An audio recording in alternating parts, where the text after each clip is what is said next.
ਸਤਿ ਸ਼੍ਰੀ ਅਕਾਲ ਜੀ। ਸਵਾਗਤ ਹੈ ਤੁਹਾਡਾ ਅੱਜ ਦੀ ਵੀਡੀਓ 'ਚ। ਮੇਰਾ ਨਾਮ ਹਰਦੇਵ ਸਿੰਘ ਹੈ ਤੇ ਮੈਨੂੰ ਸੋਚਣ ਦਾ ਸ਼ੌਂਕ ਹੈ। ਤਾਂ ਆਓ ਮਿਲ ਕੇ ਸੋਚੀਏ। ਤਾਂ ਗੱਲ ਕੋਈ 2-4 ਸਾਲ ਪੁਰਾਣੀ ਹੈ।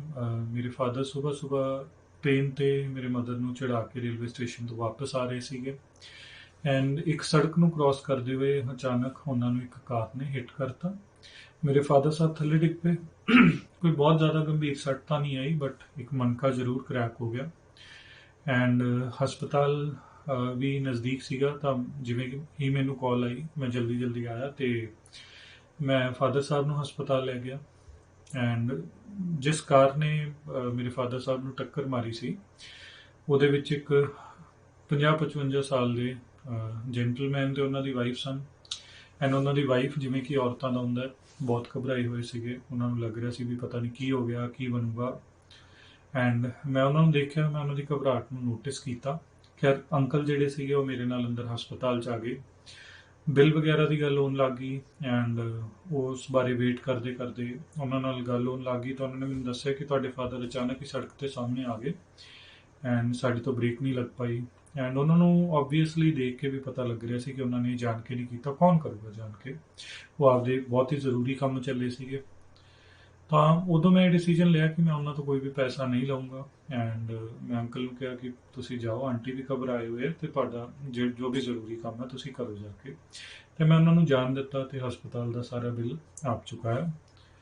ਇਹ ਗੱਲ ਮੈਂ ਤੁਹਾਨੂੰ ਕੋਈ ਆਪਣੀ ਵਡਿਆਈ ਕਰਨ ਲਈ ਨਹੀਂ ਦੱਸ ਰਿਹਾ।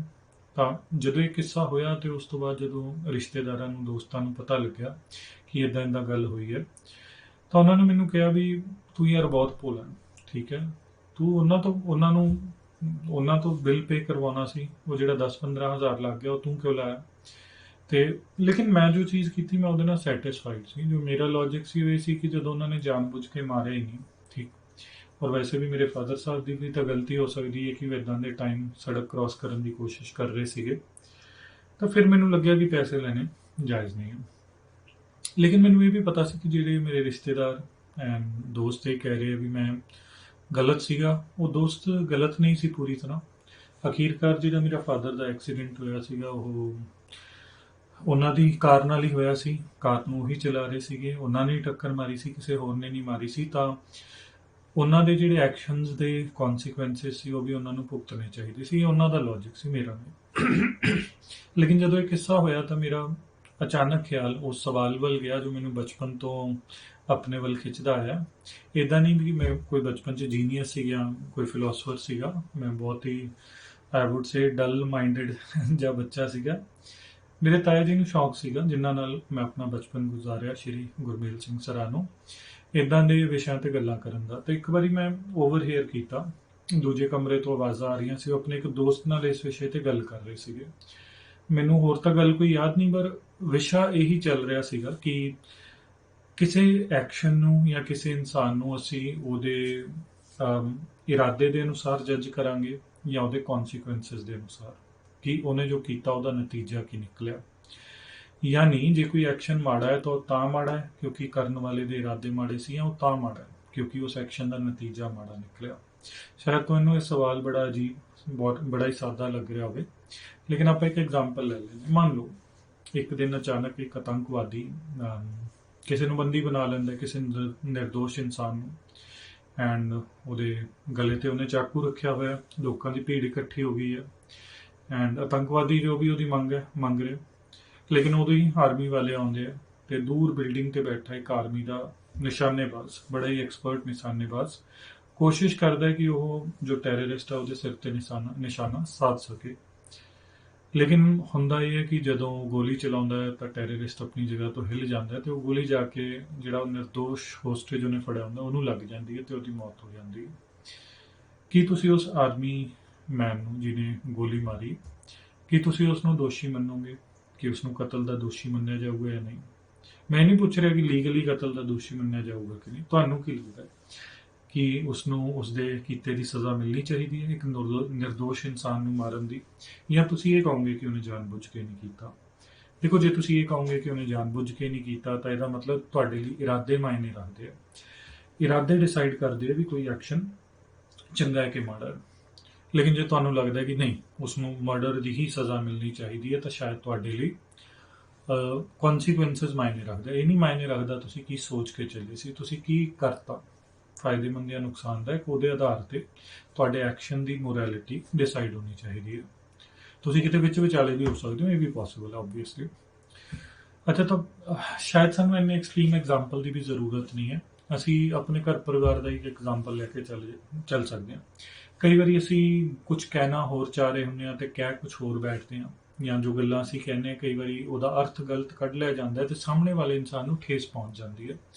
ਇਦਾਂ ਦੀ ਸਿਚੁਏਸ਼ਨ ਜਿਹਦੇ ਵਿੱਚ ਤੁਹਾਡੇ ਦੁਆਰਾ ਕਹੇ ਗਏ ਸ਼ਬਦਾਂ ਨੇ, ਜਿਹਦੇ ਰਾਹੀਂ ਤੁਹਾਡੀ ਇੱਛਾ ਨਹੀਂ ਸੀ ਠੇਸ ਪਹੁੰਚਾਉਣ ਦੀ, ਤੁਹਾਡੇ ਰਾਹੀਂ ਕਹੇ ਗਏ ਸ਼ਬਦ ਨੇ ਸਾਹਮਣੇ ਵਾਲੇ ਇਨਸਾਨ ਨੂੰ ਠੇਸ ਪਹੁੰਚਾਤੀ, ਕੀ ਤੁਹਾਨੂੰ ਮਾਫੀ ਮੰਗਣੀ ਚਾਹੀਦੀ ਹੈ? ਜੇ ਤਾਂ ਤੁਸੀਂ ਇਹ ਸੋਚਦੇ ਹੋ ਕਿ ਮੇਰੇ ਸ਼ਬਦਾਂ ਦਾ ਕੌਨਸੀਕੁਐਂਸ ਕੀ ਸੀਗਾ, ਨਤੀਜਾ ਕੀ ਸੀ, ਤਾਂ ਸ਼ਾਇਦ ਤੁਹਾਨੂੰ ਲੱਗੂ ਤੁਹਾਨੂੰ ਮਾਫੀ ਮੰਗਣੀ ਚਾਹੀਦੀ ਹੈ। ਲੇਕਿਨ ਜੇ ਤੁਸੀਂ ਇਸ ਗੱਲ ਤੇ ਫੋਕਸ ਕਰਦੇ ਹੋ ਕਿ ਮੈਂ ਤਾਂ ਇਹ ਕਿਹਾ ਹੀ ਨਹੀਂ, ਇਹ ਤਾਂ ਸਾਹਮਣੇ ਵਾਲੇ ਨੇ ਅਰਥ ਕੱਢ ਲਿਆ ਜਿਹਦੇ ਕਰਕੇ ਉਹਨੂੰ ਸੱਟ ਲੱਗੀ, ਤਾਂ ਸ਼ਾਇਦ ਤੁਸੀਂ ਮਾਫੀ ਨਾ ਮੰਗੋ। ਤਾਂ ਇੱਕ ਇਦਾਂ ਦੀ ਚੀਜ਼ ਹੈ, ਇਰਾਦਿਆਂ ਤੇ ਜਿਹੜੀ ਕੌਨਸੀਕੁਐਂਸਸ ਵਿੱਚ, ਨਤੀਜਿਆਂ ਵਿੱਚ ਜਿਹੜੀ ਇਹ ਰੱਸਾਕੱਸੀ ਹੈ ਸਾਰੀ ਜ਼ਿੰਦਗੀ ਚੱਲਦੀ ਰਹਿੰਦੀ ਹੈ, ਭਲੇ ਅਸੀਂ ਇਹਨੂੰ ਨੋਟਿਸ ਕਰੀਏ ਕਿ ਨਾ ਕਰੀਏ। ਮੈਂ ਕੋਈ ਲਾਸਟ ਐਗਜ਼ਾਮਪਲ ਪੇਸ਼ ਕਰਨਾ ਚਾਹੂੰਗਾ। ਤਾਂ ਮੰਨ ਲਓ ਤੁਸੀਂ ਟ੍ਰੇਨ ਡਰਾਈਵਰ ਹੋ, ਤੁਸੀਂ ਰਾਤ ਨੂੰ ਟ੍ਰੇਨ ਚਲਾ ਰਹੇ ਹੋ, ਘੁੱਪ ਹਨੇਰਾ ਹੈ, ਤੁਹਾਨੂੰ ਕੁਝ ਨਹੀਂ ਦਿਖ ਰਿਹਾ, 60-70 ਦੀ ਸਪੀਡ ਤੇ ਟ੍ਰੇਨ ਜਾ ਰਹੀ ਹੈ। ਅਚਾਨਕ ਕੋਈ ਇਨਸਾਨ ਸਾਹਮਣੇ ਆ ਜਾਂਦਾ ਤੇ ਤੁਸੀਂ ਉਹਨੂੰ ਆਬਵੀਅਸਲੀ ਰੌਂਦ ਕੇ ਅੱਗੇ ਲੰਘ ਜਾਂਦੇ ਹੋ। ਕੀ ਤੁਸੀਂ ਇੱਕ ਕਾਤਿਲ ਹੋ? ਕਿਉਂਕਿ ਟ੍ਰੇਨ ਨੂੰ ਤਾਂ ਤੁਸੀਂ ਚਲਾ ਰਹੇ ਸੀਗੇ। ਕੀ ਤੁਸੀਂ ਉਹਦੀ ਮੌਤ ਲਈ ਜ਼ਿੰਮੇਵਾਰ ਹੋ? ਮੈਨੂੰ ਲੱਗਦਾ ਹੈ ਕਿ ਤੁਹਾਡੇ ਚੋਂ ਜ਼ਿਆਦਾਤਰ ਲੋਕ ਇਹ ਸੋਚਣਗੇ ਕਿ ਨਹੀਂ, ਇਸ ਕੇਸ ਦੇ ਅੰਦਰ ਮੈਂ ਮੌਤ ਲਈ ਜ਼ਿੰਮੇਵਾਰ ਨਹੀਂ ਹੈ। ਇਸ ਕੇਸ 'ਚ ਤੁਸੀਂ ਕਹੋਗੇ ਕਿ ਨਹੀਂ, ਇਰਾਦੇ ਮਾਇਨੇ ਰੱਖਦੇ। ਟ੍ਰੇਨ ਵਾਲੇ ਡਰਾਈਵਰ ਦਾ ਕੋਈ ਇਰਾਦਾ ਨਹੀਂ ਸੀਗਾ ਇਨਸਾਨ ਨੂੰ ਮਾਰਨ ਦਾ, ਹਾਲਾਂਕਿ ਉਹਦੀ ਡਰਾਈਵਿੰਗ ਦਾ ਨਤੀਜਾ ਇਹ ਜ਼ਰੂਰ ਨਿਕਲਿਆ ਕਿ ਉਸ ਇਨਸਾਨ ਦੀ ਡੈਥ ਹੋ ਗਈ। ਲੇਕਿਨ ਜੇ ਤੁਹਾਨੂੰ ਲੱਗਦਾ ਹੈ ਕਿ ਇਰਾਦੇ ਹੀ ਸਹੀ ਮਾਪਦੰਡ ਨੇ, ਫਿਰ ਸ਼ਾਇਦ ਤੁਸੀਂ ਪੂਰੀ ਤਰ੍ਹਾਂ ਸਹੀ ਨਹੀਂ ਹੋ। ਕਿਉਂ? ਕਿਉਂਕਿ ਜੇ ਆਪਾਂ ਇਹ ਮੰਨ ਲੈਂਦੇ ਹਾਂ ਵੀ ਇਨਸਾਨ ਦੇ ਐਕਸ਼ਨਸ ਦੇ ਨਤੀਜੇ ਨਹੀਂ ਦੇਖਣੇ ਚਾਹੀਦੇ, ਉਹਦੇ ਇਰਾਦੇ ਦੇਖਣੇ ਚਾਹੀਦੇ ਕਿ ਉਹ ਕਿਸ ਮਕਸਦ ਨਾਲ ਉਹ ਐਕਸ਼ਨ ਲੈ ਰਿਹਾ ਸੀ, ਤਾਂ ਇਸ ਚੀਜ਼ ਨੂੰ ਬੜੇ ਆਸਾਨੀ ਨਾਲ ਮਿਸਯੂਜ਼ ਕੀਤਾ ਜਾ ਸਕਦਾ। ਜਿਹੜੇ ਇਰਾਦੇ ਹੁੰਦੇ ਆ ਉਹਨਾਂ ਨੂੰ ਦੇਖਿਆ ਨਹੀਂ ਜਾ ਸਕਦਾ। ਇੰਟੈਂਸ਼ਨ ਇਜ਼ ਨਾਟ ਸਮਥਿੰਗ ਜੋ ਤੁਸੀਂ ਵੈਰੀਫਾਈ ਕਰ ਸਕੋ। ਤਾਂ ਕੋਈ ਇਨਸਾਨ ਇਸ ਦਾ ਮਾੜਾ ਫਾਇਦਾ ਚੁੱਕ ਸਕਦਾ, ਕੋਈ ਇਨਸਾਨ ਇਸ ਗੱਲ ਦਾ ਫਾਇਦਾ ਚੁੱਕ ਸਕਦਾ ਹੈ ਕਿ ਉਹ ਬਾਅਦ ਵਿੱਚ ਮਾੜਾ ਕੰਮ ਕਰਕੇ ਇਹ ਕਹਿ ਦੂਗਾ ਕਿ ਮੇਰਾ ਤਾਂ ਇਰਾਦਾ ਹੀ ਨਹੀਂ ਸੀਗਾ। ਤੇ ਤੁਸੀਂ ਕਿੱਦਾਂ ਸਿੱਧ ਕਰੋਗੇ ਕਿ ਉਹਦਾ ਇਰਾਦਾ ਕੀ ਸੀ ਕੀ ਨਹੀਂ ਸੀ?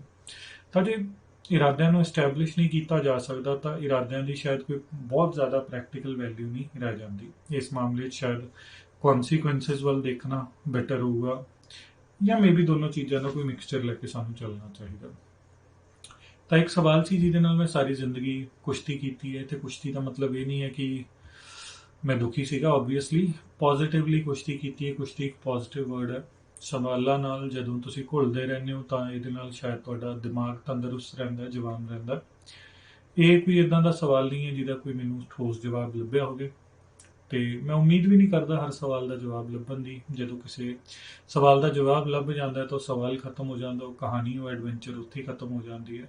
ਤੇ ਜੇ ਸਵਾਲ ਨਾਲ ਆਪਾਂ ਘੁਲਦੇ ਰਹੀਏ, ਉਹਦਾ ਜਵਾਬ ਨਾ ਵੀ ਮਿਲੇ, ਤਾਂ ਆਪਣੇ ਆਪ 'ਚ ਇਹ ਵਧੀਆ ਚੀਜ਼ ਹੁੰਦੀ ਹੈ। ਜਿਵੇਂ ਕਿ ਕਿਸੇ ਨੇ ਕਿਹਾ ਸੀਗਾ ਕਿ ਜਿਹੜਾ ਸਫ਼ਰ ਦਾ ਮਜ਼ਾ ਹੁੰਦਾ ਉਹ ਕਿਤੇ ਪਹੁੰਚਣ ਦਾ ਮਜ਼ਾ ਨਹੀਂ ਹੁੰਦਾ, ਉਹ ਸਫ਼ਰ ਦਾ ਹੀ ਮਜ਼ਾ ਹੁੰਦਾ ਹੈਗਾ। ਇਸ ਗੱਲ ਦਾ ਮਜ਼ਾ ਹੁੰਦਾ ਕਿ ਤੁਸੀਂ ਕੁਝ ਕਰ ਰਹੇ ਹੋ, ਨਾ ਕਿ ਤੁਸੀਂ ਕਿਤੇ ਪਹੁੰਚ ਗਏ ਹੋ। ਖੈਰ, ਇਸ ਵਿਸ਼ੇ ਤੇ ਮੇਰੇ ਕੋਲੇ ਬੋਲਣ ਲਈ ਇੰਨਾ ਹੀ ਕੁਝ ਸੀਗਾ। ਮੈਂ ਜਾਣਨਾ ਚਾਹੂੰਗਾ ਤੁਸੀਂ ਇਸ ਵਿਸ਼ੇ ਤੇ ਕੀ ਸੋਚਦੇ ਹੋ, ਤੁਹਾਨੂੰ ਕੀ ਲੱਗਦਾ ਹੈ?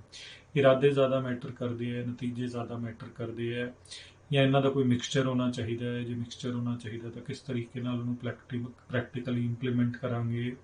ਜੋ ਮੈਂ ਉਦਾਹਰਨ ਤੁਹਾਨੂੰ ਦਿੱਤੇ, ਜਿਵੇਂ ਕਿ ਆਰਮੀ ਵਾਲਾ ਐਗਜ਼ਾਮਪਲ, ਰਿਸ਼ਤਿਆਂ ਵਾਲਾ ਐਗਜ਼ਾਮਪਲ, ਟ੍ਰੇਨ ਡਰਾਈਵਰ ਵਾਲਾ ਐਗਜ਼ਾਮਪਲ, ਇਸ ਤੇ ਤੁਸੀਂ ਫਿਰ ਆਪਣੇ ਸਿਸਟਮ ਨੂੰ ਕਿੱਦਾਂ ਲਾਗੂ ਕਰੋਗੇ? ਅੱਜ ਲਈ ਇੰਨਾ ਹੀ, ਮਿਲਦੇ ਹਾਂ ਅਗਲੀ ਵੀਡੀਓ 'ਚ।